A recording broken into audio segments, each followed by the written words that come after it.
নমস্কার বন্ধুরা, আমি প্রতিমা আবার চলে আসলাম আপনাদের সামনে দারুণ স্বাদের একটা স্পেশাল রেসিপি নিয়ে। এখানে নিয়েছি কয়েক পিস বড় মাছ।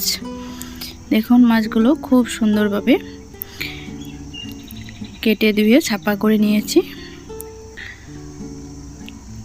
মাছের মধ্যে লবণ, হলুদ আর 1 চা চামচ সর্ষের তেল দিয়ে মাছটাকে মেখে রেডি করে নিচ্ছি রান্নার জন্য। যারা আজকে আমার ভিডিও নতুন দেখছেন, নতুন বন্ধুদেরকে বলছি, ভিডিও দেখে ভালো লাগলে অবশ্যই লাইক কমেন্ট করবেন, সঙ্গে চ্যানেলটাও সাবস্ক্রাইব করে নেওয়ার অনুরোধ রইল। আর ভিডিওটা স্কিপ না করে পুরো ভিডিওটা দেখার অনুরোধ জানালাম। এখানে নিয়েছি কিছুটা টমেটো কেটে, পেঁয়াজ কুচি আর কয়েক কোয়া রসুন। ঘরে থাকা সামান্য কিছু উপকরণ দিয়েই আজকের স্পেশাল আর দারুণ স্বাদের রেসিপিটি তৈরি করে নিচ্ছি। দেখুন, কড়ার মধ্যে দিয়ে দিলাম সর্ষের তেল। তেল গরম হয়ে এসেছে, মাছগুলো এক এক করে খুন্তির সাহায্যে তেলের মধ্যে দিয়ে দিচ্ছি।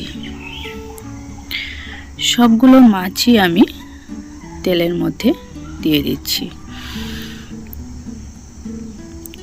মাছগুলো দিয়ে ভালোভাবে এপাশ ওপাশ করে উল্টে পাল্টে ভেজে নিচ্ছি।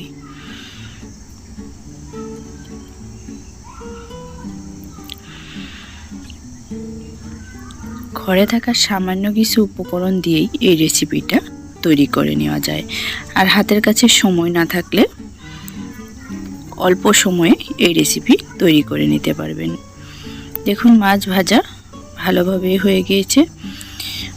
এবার তুলে নিচ্ছি মাছগুলোকে।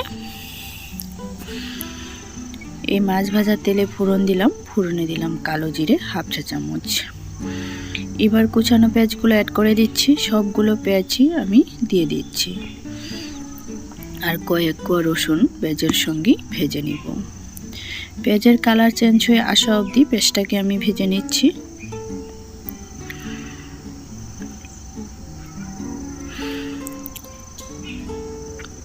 পেঁয়াজ আর রসুন একই সঙ্গে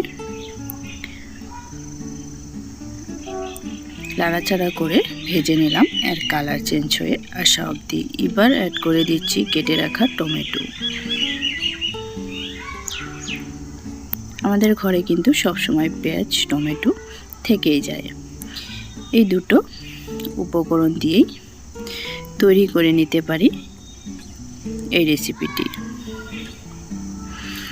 এখন কিছু সময় ভেজে নিয়েছি। এবার আমি এক এক করে মশলাগুলো অ্যাড করে দিচ্ছি। আদা রসুন বাটা 1 চা চামচ, জিরে ধনে আর শুকনো লঙ্কা 1 চা চামচ, আর স্বাদের জন্য লবণ, কালারের জন্য হলুদ গুঁড়ো। এই মশলাগুলো দিয়ে ভালোভাবে কষিয়ে নিব আমি। সবগুলো উপকরণ দিয়ে ভালোভাবে মশলাটাকে কষিয়ে নিচ্ছি। মশলা থেকে তেল রিলিজ হওয়া অবধি মশলাটাকে কষিয়ে নেব। দিয়ে দিলাম একটু চিনি।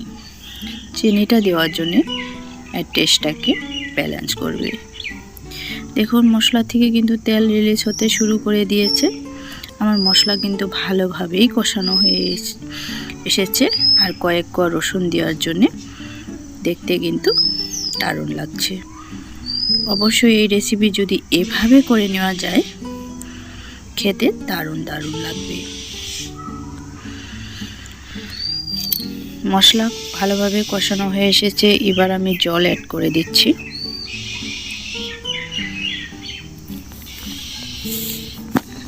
জলটা বুঝে পরিমাণ মতোই দিতে হবে, যেহেতু রান্নাটা আমি মাখো মাখো করব।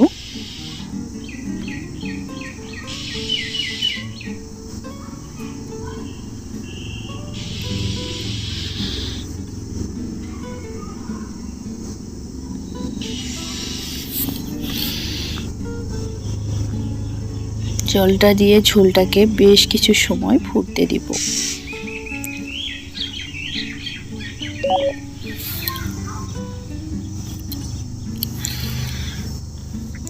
রেসিপিটা দেখে যদি ভালো লাগে অবশ্যই একটা লাইক, কমেন্ট, শেয়ার করার সাথে চ্যানেলটাও সাবস্ক্রাইব করে নেবেন আর সঙ্গে বেল আইকনটা অন করে রাখবেন, যদি আমি ভিডিও দেওয়ার সঙ্গে সঙ্গে আপনাদের কাছে পৌঁছে যাবে।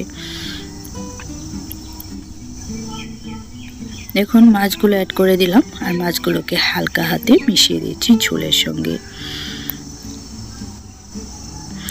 মাছগুলো দিয়ে একটু সময় আমি জাল হতে দিব। দেখুন রান্নাটা প্রায় শেষের দিকে চলে এসেছে। এবার আমি 3টে কাঁচা লঙ্কা দিয়ে দিলাম। এবার দিব কুচানো ধনেপাতা। ধনেপাতাটা দেওয়ার জন্য এর ফ্লেভারটা দারুণ লাগবে। একটু ঢাকা দিয়ে ঢাকাটা তুলে নিচ্ছি।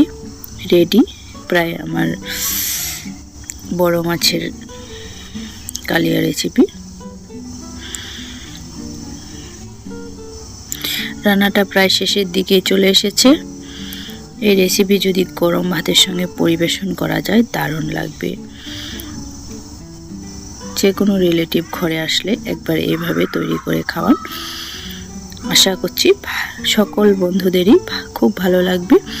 সকলকে ধন্যবাদ জানাই আজকের ভিডিও এখানে শেষ করলাম। আবার দেখা হবে পরবর্তী অন্য কোনো ভিডিওর সঙ্গে।